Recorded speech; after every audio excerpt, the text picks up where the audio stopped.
and welcome everybody to episode 14. This one is called Faith Over Fear, and I am with Lauri Stern. She is my guest, and I'm just going to read a little bit about her, and then we'll get right into the discussion. So, Lauri, hold on, I'm going to just see if I can go live with Instagram. I still haven't figured out the Instagram thing, so it's not going to happen. So anyway, I'm happy to be with you here today.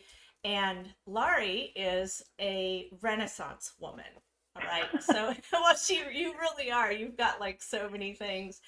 She works with individuals and groups, and she aids numerous clients to achieve their goals across a variety of areas: personal growth, spiritual development, relationship satisfaction, stress and anxiety management, and mindfulness, meditation, yoga, chakra balancing, and Reiki. So she dedicates herself to empowering her clients to developing their own spiritual connection and embracing their natural forms of holistic health and healing.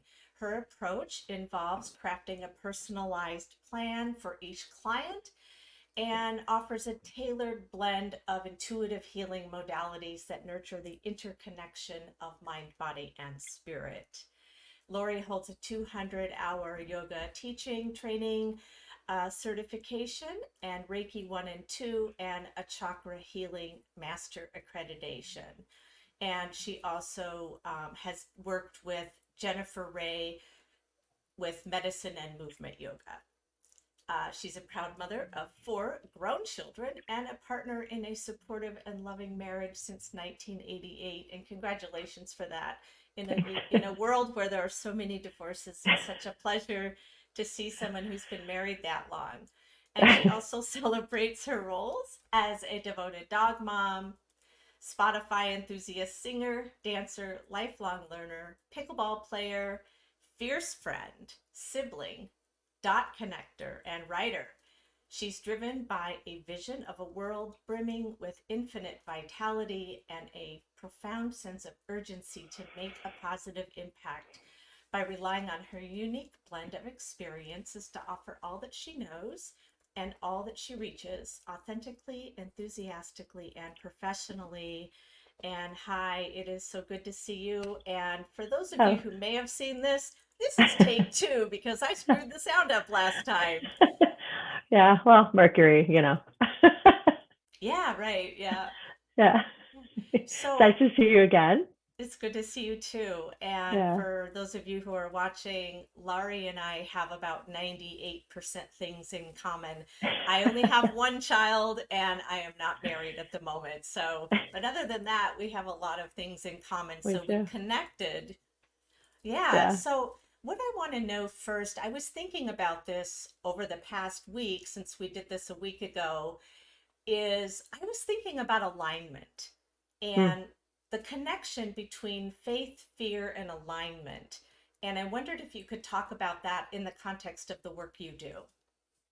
Faith, fear, and alignment in the context of the work that I do would be how we align our chakras Mm-hmm. to open our energy up to the idea of first recognizing what the fear may be, where it may be in our body, Mm-hmm. and through clearing out and figuring that out, it leaves room for faith, right? And faith Mm-hmm. is the word, right? It's you have to have faith. And Mm-hmm. it's like the idea that it's a trust fall.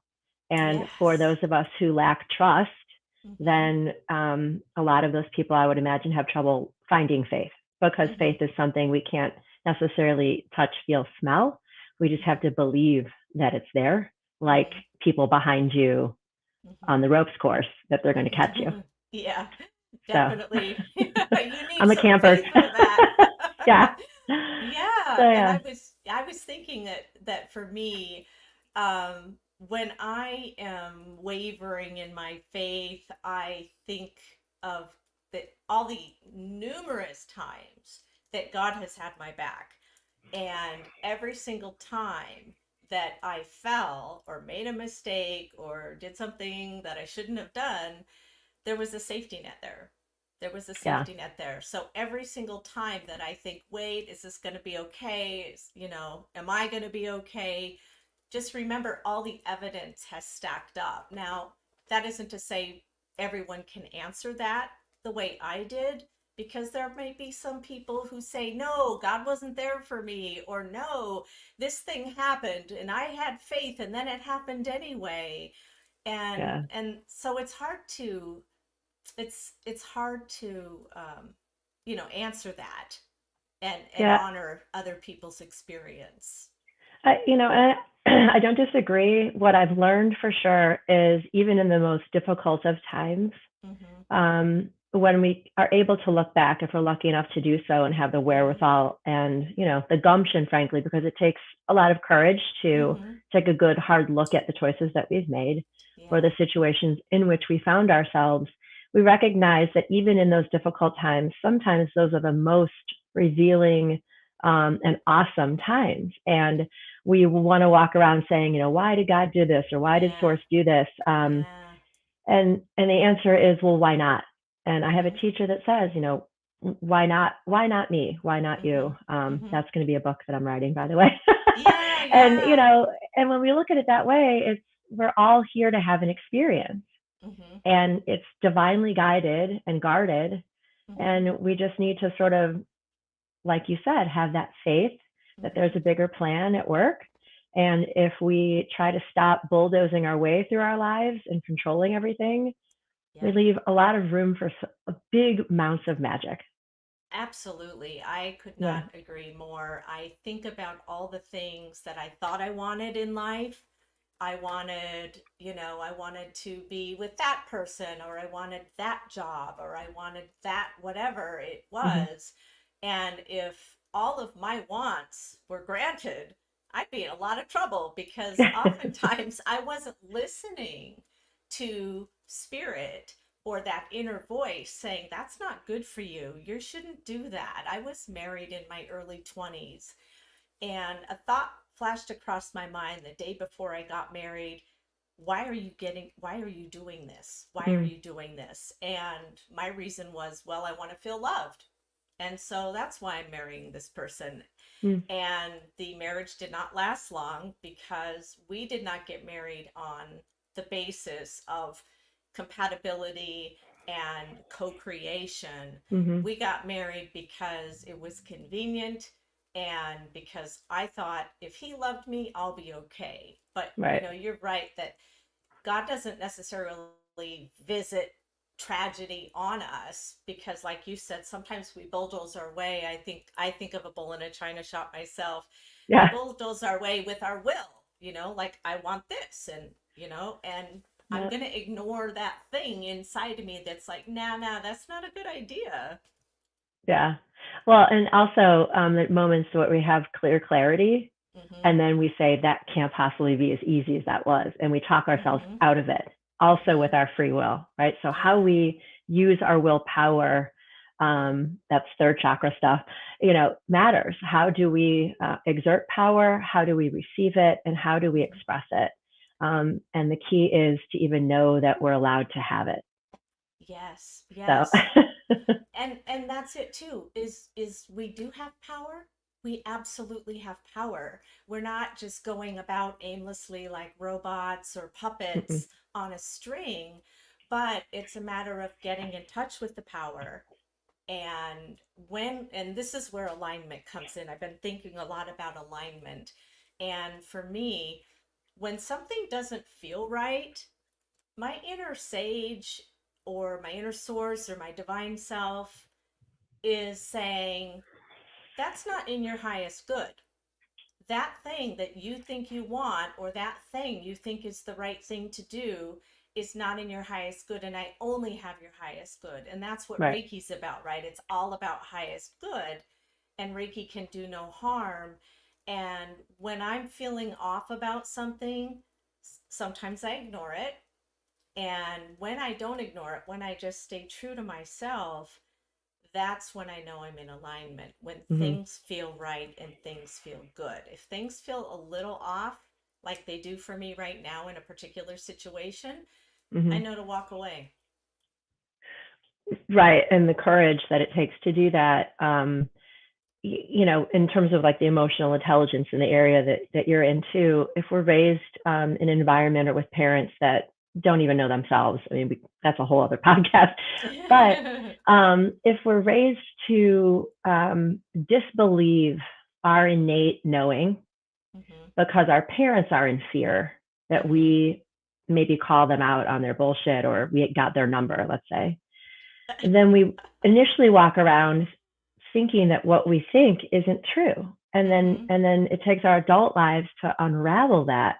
Mhm. I always knew this, or I always had faith in myself, but Yeah. society tells us otherwise. And so again, Mhm. the power comes in of aligning with just what you're saying, like when we Mhm. really know, Mhm.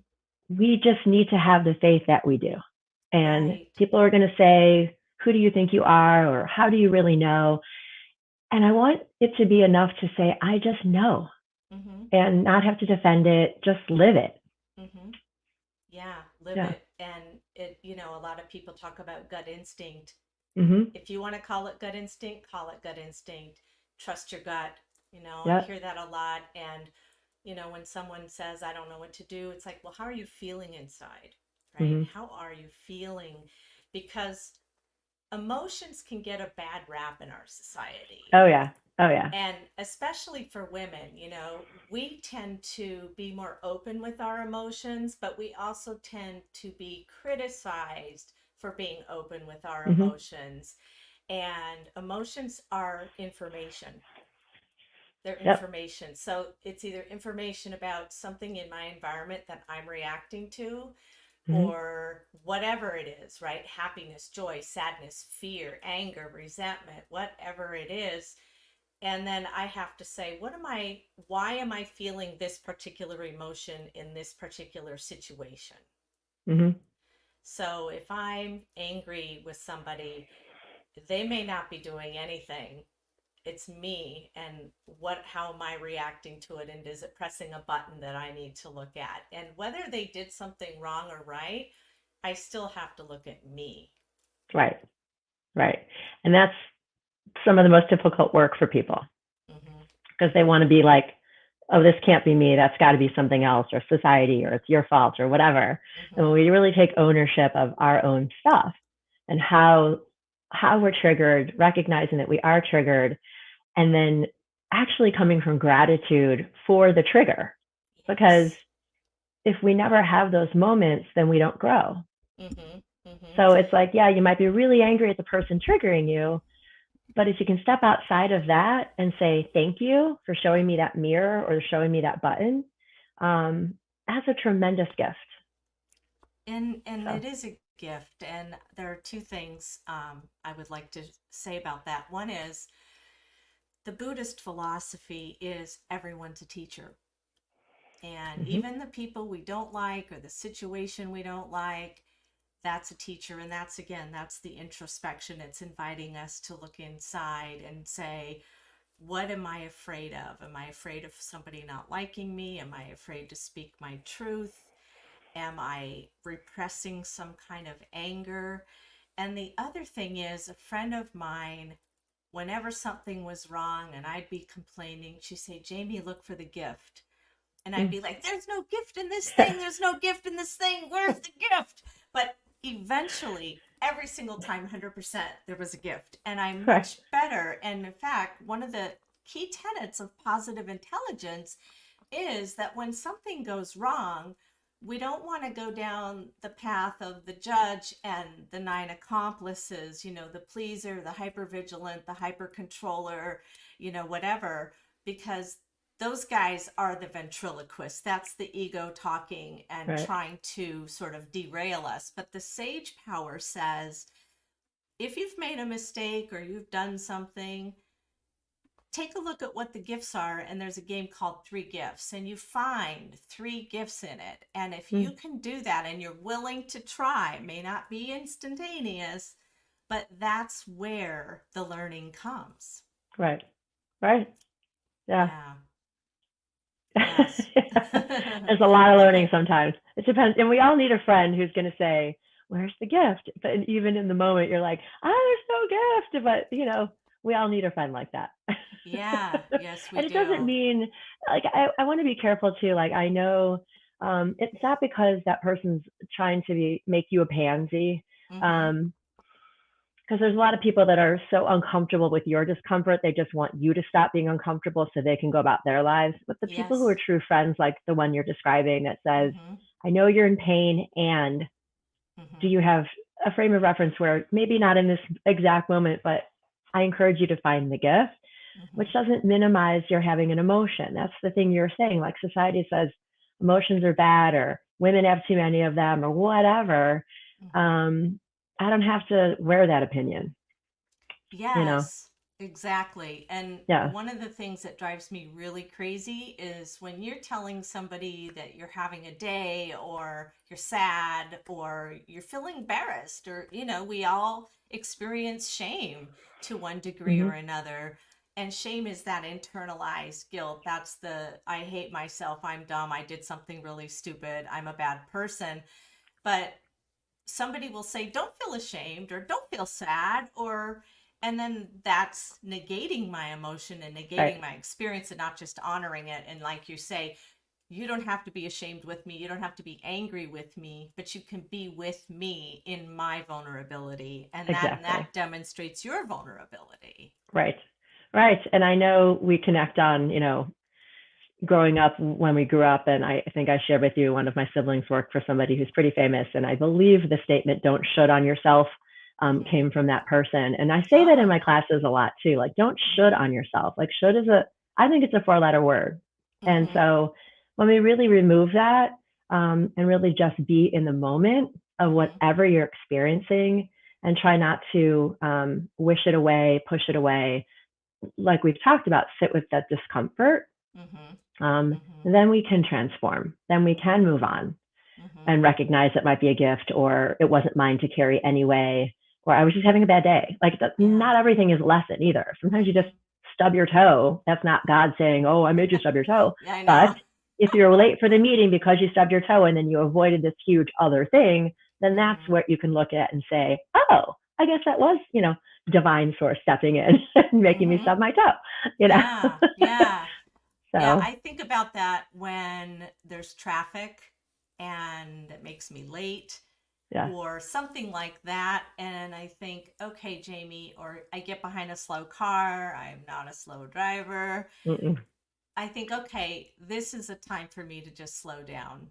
I'm going to be fine. I will get there. I can always Yeah. make a phone call if it's somebody's waiting on me. But this must be for me to take some breath and drive and not worry about whether I'm going 10 miles slower, Mm-hmm. because I will get where I'm going and I am not the fire chief. And Right. so I'm not the one racing to a fire. Yeah. Yeah. I have a friend who wants to tell a story, and in terms of using traffic as an example and how it can become a lesson, just like we're describing, it might prevent us from encountering something we don't even know yet. But Mm-hmm. she uses it as an opportunity to practice compassion or Mm. empathy, because she Mm-hmm. imagines the person in front of us who's making us just absolutely nuts, right? Yeah. Um, she imagines, what if it were like, my mother's going to be 92. Oh, what if yeah. it what if my mother still drove and it was my mother in front of me, or this Mm-hmm. older person, or someone's having a bad day? Mm-hmm. And so if we just kind of step back and say, put yourself in that driver's seat, literally, Mm-hmm. and practice the compassion that whatever they're going through is making them drive this slowly, even though Yeah. it's making us crazy. And so it really is a good opportunity to sort of practice that blanket of empathy and blanket of compassion for someone else's whatever. Absolutely. And that's another Yeah. sage power is Yeah. empathy. And empathy it's really entering into whatever's going on in that person. And one thing about empathy, and maybe people know this and maybe they don't, but empathy doesn't mean I have to have the exact same experience Right. that you had. But if you tell me you're going through something really difficult or you lost your job, maybe I didn't lose my job, but I have felt the way you Mm-hmm. feel, and Mm-hmm. that's where the empathy comes in. Right. And maybe the person in front of you got a speeding ticket and is saying, you know what, I am going the speed limit and I Right. don't care what you Yeah. have to do, but I am Those are not the getting days you another. drive the speed limit for sure. Yeah. Nobody in Connecticut drives the speed limit, I can tell you that. They either Yeah. drive really low below it or they drive really fast above it. Right. Like I Right. live right by the parkway, so I take the Mm. parkway all the time. And the parkway speed limit is 55 and people regularly go 80. Well, that's a good starting point, right? Yeah. And so the people going 55, it's like, are you riding a bike? Right. It's like Right. so yeah. Right. Yeah. Right. And My, so that's me, I'm in the fast lane and then if I have to get off on an exit, I have to slow down. I have to go 45 or 50 or whatever. And that's me going, it's okay. You can right. slow down. And Right. actually sometimes I think that's where the alignment comes in, right? Because Hmm. mindfulness is about slowing down. Right. And alignment, like you said, going with the flow, Mm-hmm. even if we don't like the speed at which traffic is flowing, Mm-hmm. letting go of the oars and just driving with traffic Mm-hmm. um, means we're right in flow. We're not in Mm-hmm. charge. We're not trying to change it. We're just trying to assimilate Mm-hmm. and get along with it. And Yeah, there's a gift in that too, a tremendous gift. absolutely. Yeah, and it's probably lowers your blood pressure. Yeah, probably. Yeah. Sort of Yeah. screaming at the driver in front of you, by the way. Yeah. And ease and flow. And again, positive intelligence teaches us that, ride the wave. Yeah. You're on the wave, and if you don't ride it, you're going to go under, and that's not a good place to be. But if you let the wave carry you Mm-hmm. and you know how to ride the wave and steer the surfboard, we're using a ton of metaphors here, you're going to get where you need to go Right. and you're going to be safe. And, we can do PQ reps in the car. Sometimes when I'm feeling anxious, I touch my steering wheel and I Mm. just focus on how the steering wheel feels in my hand, or I Mm. look at the road, or I notice the bumps or something, as long as I'm still keeping my eyes on the road. But the idea is stay in the moment. Don't stay in the, I have to get where I'm going, or that person made me late, or this person is a crazy driver, or Mm-hmm. something like that, or whatever it is. Like you say, we don't have to match the mood Mm-hmm. because we can stay like this, right? We can stay on an even keel if we choose to. Right. And just the mindfulness is what you're describing is what how I'm taking it, and faith comes from being in alignment with those moments of just being, and Mm-hmm. mindfulness does that, right? So just the way you're describing, eyes on the road, noticing the bumps, just going with the flow, that's when we're in flow, that's when we're Mm-hmm. aligned. Yep. And it So is, it's noticing, you're right. yeah, just the And noticing. I start my day every day with meditation, and it may be out the window in an hour, but I can always come back to it. But if I start my day with just silence Hmm. and being in my body and my breath, then, and yoga's that way, right? You're Hmm. in your Yeah. body. And I was actually doing some kind of yoga weight training thing this morning as well. Oh. And the whole point was keep your balance, make sure your core is tight, and breathe with the movement. Hmm. And when you Right. when you know you have to breathe with the movement, you have to think about your breath. Yeah. Yeah. And it removes the thought. That's the whole point, is the moments that we can just really just be open, which Mm-hmm. means to me, like, have no thoughts, just be a vessel Mm-hmm. for the experience. Mm-hmm. That's alignment. Yeah. That's when faith comes in. That's when Yeah. fear, we can recognize what really is happening in fear, Mm-hmm. be able to identify it, avoid the rabbit hole of it and the story of it, because we're not our emotions, even though Right. sometimes we walk around just not understanding that we're not our emotions for sure. Mm-hmm. Mm-hmm. And when we can recognize that's just an emotion, it's nothing more than or less than the weather, right? Just a cloud floating by. Mm-hmm. I'm not the cloud. Yes. Yeah. Right. Right. And I've Yeah. done mindfulness with people where, in terms of guided, it's sort of like look at a stream and maybe look at the leaves going by Hmm. and just notice that and notice the movement, but separate yourself from it because when you're in it, you're not present, Right. right? When you're in the Right. movie. And that made me think of something I listened to Abraham Hicks slash Esther Hicks, and she talks about segment intending, and that's all about being in the moment. So Mm. instead of, I had to go to the eye doctor this morning and I had to do a couple of errands, and all I kept thinking of, I had to be on time because we're going live.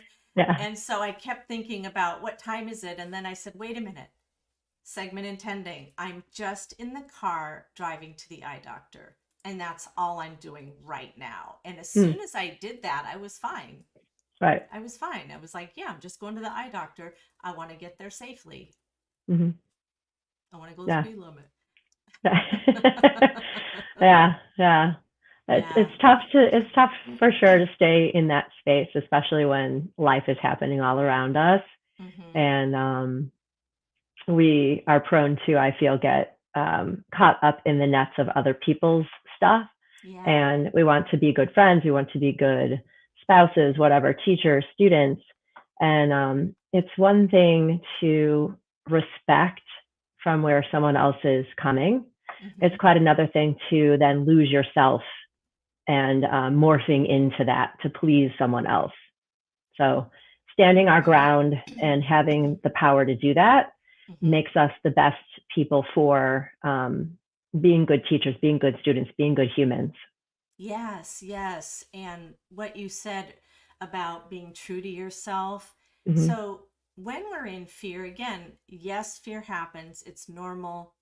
And it isn't to say, don't be afraid. There are times when fear is real. Sometimes there's a real tiger, sometimes it's a paper tiger, and we need to be able to tell the difference. Hmm. But if we've lived in fear most of our lives, or for a great portion of our lives, say, we lived in an abusive environment, or we Hmm. lived in an environment, or we've had traumatic experiences that caused us to have to be vigilant and have Hmm. to always be on the alert for something that's going to come at us that hurts. And if we're powerless, especially if we're children, we don't have necessarily a means of escape. But when we're adults and we may not be in that situation, but we haven't processed the trauma, then the fear is there.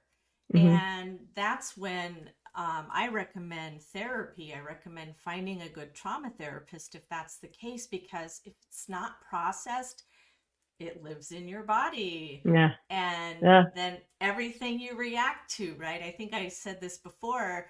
I was walking on a minefield and mines were going off. And at first, I didn't know I was on a minefield. And then when I did realize I was on one, I still had to process the field and recognize the triggers and recognize when stuff was no longer something I had to be afraid of. Hmm. Yeah. It takes time. It takes work. Like you said, good therapy. There's so many ways to address fear in a body and release and remove it. Therapy is one way, yoga is Mm-hmm. another. There's Mm-hmm. somatic breathing exercise. There's so Mm-hmm. many wonderful, amazing healers that can help people in fear. And I'm just Yeah. grateful to be in a community of people that have all their magic that can help. I like to throw a lot of noodles on the wall when I teach. One cue doesn't Mm-hmm. work for somebody, so I'll throw Mm-hmm. another one out there. Mm-hmm. And I feel like that's how we sort of really do help the world is you do what you do, I do what I do, people do what they do. Mm-hmm. And doesn't mean that my way is the best way or anybody else's. It's just a Mm-hmm. way. Mm-hmm. And I'm lucky when I get to resonate with people in my way. Mm-hmm. Mm-hmm. That makes a lot Yeah. of sense. And you're right. We don't all process things exactly the same way. And people may find something that works for them that isn't the Mm-hmm. same as what works for you. But the point is to get in touch with what is going on and have faith that whatever it is, deal with it, acknowledge it, don't push it away, don't pretend it's not there, but Mm-hmm. then look for the source of it. And if there is fear, just remember that maybe it's a lesson that you need to learn. And I, for one, call it AFGO, another effing growth opportunity. And Mm. anyone here watching or listening, you can borrow that. When I love something's it. happening to you Yeah. and it's not good and you're frustrated or whatever, call Yeah. it an AFGO and move on. Hmm. I like that. I like that. I might be stealing that from you. Yeah, Yeah, yeah. that's great. Yeah, Well, because what's the it's, acronym for fear, right? It's face everything and run, or uh-huh. face everything and rise. There's so many of them. But Yeah, or again, it's false about the power of, evidence. right, it's the power of Yeah, choice. How do you yeah. look at the fear? Mm-hmm. Mm-hmm. False Um, evidence appearing real, or yeah. Um, mhm. there's a positive one, but I don't know what it is. But you were saying face everything, And rise. and oh, and rise. Yeah, Hmm. yeah. That makes me think of Maya Angelou. Together we rise, or today I rise. Oh, She had a very, very hard childhood. She was mhm. a victim of sexual abuse and physical abuse, and she lived in poverty, and she didn't let that define her. Right. That was not what defined her. What defined her was how she decided to define herself as a poet, as a writer, as a public speaker. And that reminds me, I I have to let edited. my dog in. Oh, She's okay. Go ahead. That's all right. Yeah. yeah. Yeah. She So, she gets stuck in here. There you go. oh, hi, Okay. Yeah. pup. Yeah. So, yeah, yeah. Stay in the moment. The dog That's right. stays in the moment. Talk about People are going to hear animals. like, "What's the scratching? What does she have Yeah, back there?" yeah, yeah, yeah. She goes around and she's like, "Oh, how do I get out?" So, what were Yeah. you saying? Oh, I was just saying that I edited a collection. I curated a collection, a book called "Religion and Black Feminist Public Intellectuals." Oh, Um, all of a sudden, I'm forgetting the name of my own book. Oh, "Activism in the Name of God." mm, Religion and Black feminist public intellectuals from the 19th century to the present. And with 11 other authors and I, what we did was we each are experts on particular Black women in history, and we wrote a chapter and put the book together. And it's all about 12 Black women who defied social structures and racist structures and misogynistic structures and did what was true for them. mm, And the first person in the book that we deal with is Jarena Lee. She was a preacher and a mystic. She was the first Black female preacher in the African Methodist Episcopal Church in the early 1800s. And she wrote a spiritual autobiography, which mm, was fairly feminist leaning, even though feminism wasn't a thing, all the way up to Patrisse Cullors and her work with prison industrial complex and Black Lives Matter. But all of these women experienced great pushback and a lot of racism, sexism, whatever it was, but they didn't care. They just said, that's too bad. I'm doing it anyway. I know who I am and I know mm-hmm. what I need to do. Yeah, they were in alignment with their Mm-hmm. authentic selves, Mm-hmm. not letting fear dictate their actions, Mm-hmm. and that's how you transform yourself and the people around you.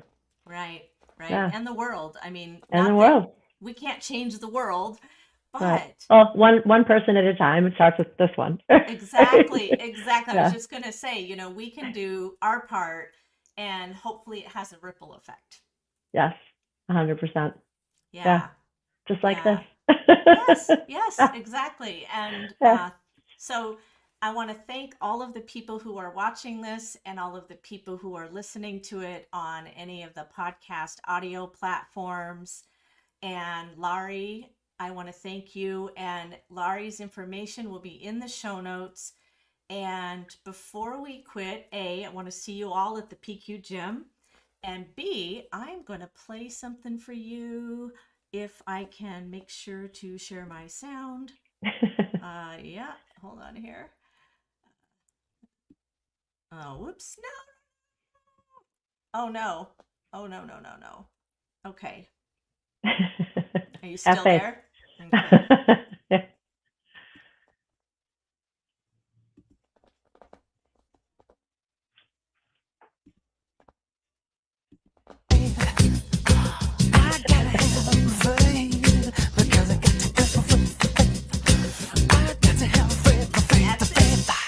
Bye-bye. Thank you.